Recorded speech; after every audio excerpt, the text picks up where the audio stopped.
रत्नशास्त्राची सुरुवात करताना रत्नशास्त्र ही फक्त आत्ता माहीत झालेली गोष्ट नाहीये.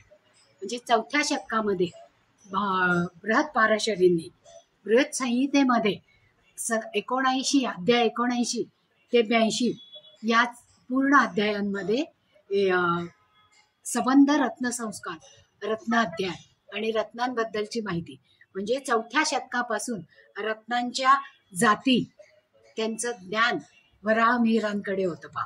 म्हणजे रत्न परीक्षण हा अध्याय त्यांनी केलेला होता.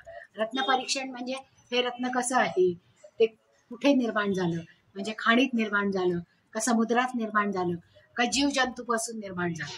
कारण रत्नांचे 3 प्रकार आहेत, खनिज, जैविक आणि प्राणीज. ही 3 महत्वाची प्रकारची रत्न आहेत.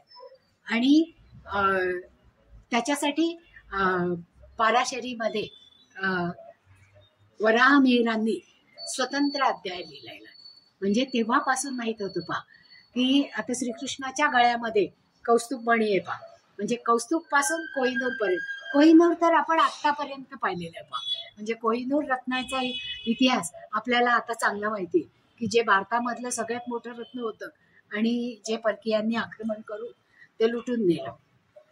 आणि कौस्तुभ हा मणी समुद्र मंथनामध्ये, म्हणजे देव आणि दानवांनी जेव्हा समुद्र मंथन केलं त्यातून जी 14 रत्न निघाली त्याच्यात सगळ्यात शेवटचं रत्न हे कौस्तुभ निघालं. आणि ते इतकं आकर्षक आणि इतकं सुंदर होतं की त्याचा मोह विष्णूला झाला आणि विष्णूनी सांगितलं की हा कौस्तुभ मणी मला हवाय. म्हणजे पांडुरंगाच्याही गळ्यामध्ये तो कौस्तुभ मणी आहे पहा. मग रत्न शोधत असताना कुंडलीमधून आपण ज्योतिषांकडे आपण गेलो की आपण त्यांना आपल्या अडचणी सांगतो.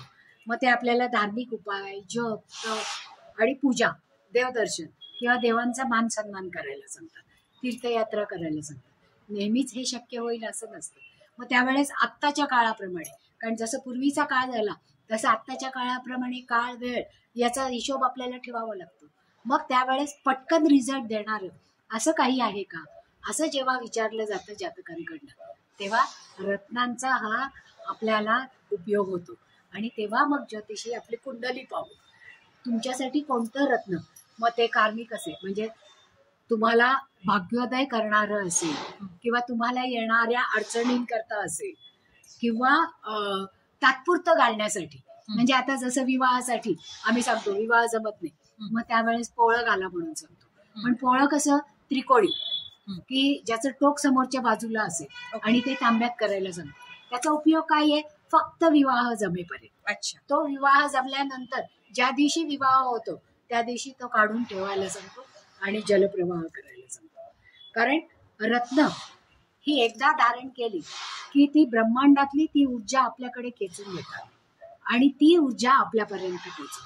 म्हणजे आपल्या ऑऱ्यामध्ये त्याचा बदल होतो आणि आपला ऑरा जास्त प्युअर आणि छान होतो. म्हणून या रत्नांचा उपयोग आपण त्याच्यासाठी जास्त, म्हणजे सगळ्यात आपल्याला सुख, सुविधा आणि समाधान मिळण्यासाठी ही रत्नांचा आपण वापर करतो. रत्न ही जशी तारक आहेत तशीच ती मारक पण आहेत. म्हणजे जी काही रत्न आपल्याला पूर्णत्वाकडे नेतात, त्याचा शुभ इफेक्ट देतात. पण काही रत्न आपण आपल्या मनाने घातलेली असतात, किंवा खूप छान काढा दिसतोय मग मी हा घालतो म्हणून तो घातला जातो. तर जेव्हा असं काही रत्न घातलं जातं त्यावेळेस ते मारकही असतं. पण ते मारक म्हणजे लगेच मारून नाही टाकत, ते स्लो पॉइझनिंग सारखं असतं.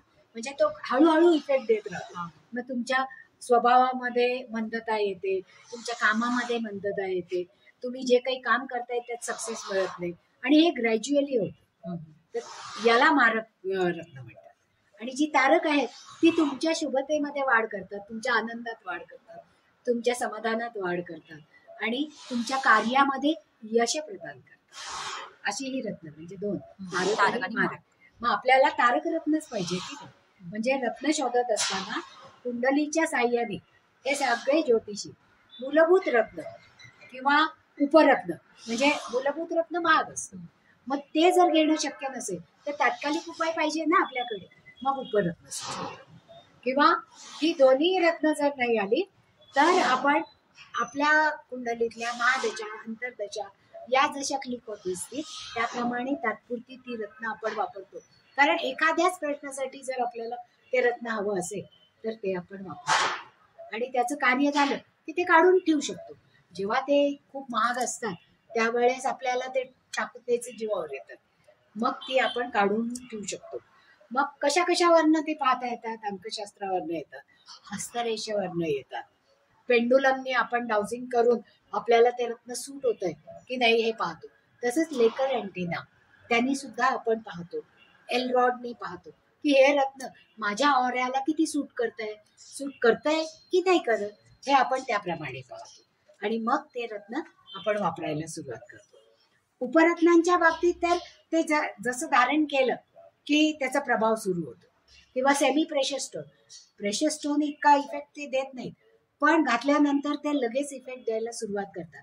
म्हणजे जोपर्यंत आपल्याला आपली बॉडी त्याच्याशी ट्यून अप होते, म्हणजे ते ओरिजिनल रत्न आपल्याला लाभायला लागेल, अशा पद्धतीने आपल्याला त्या सेमी प्रेशस स्टोनचा सुद्धा उपयोग होतो.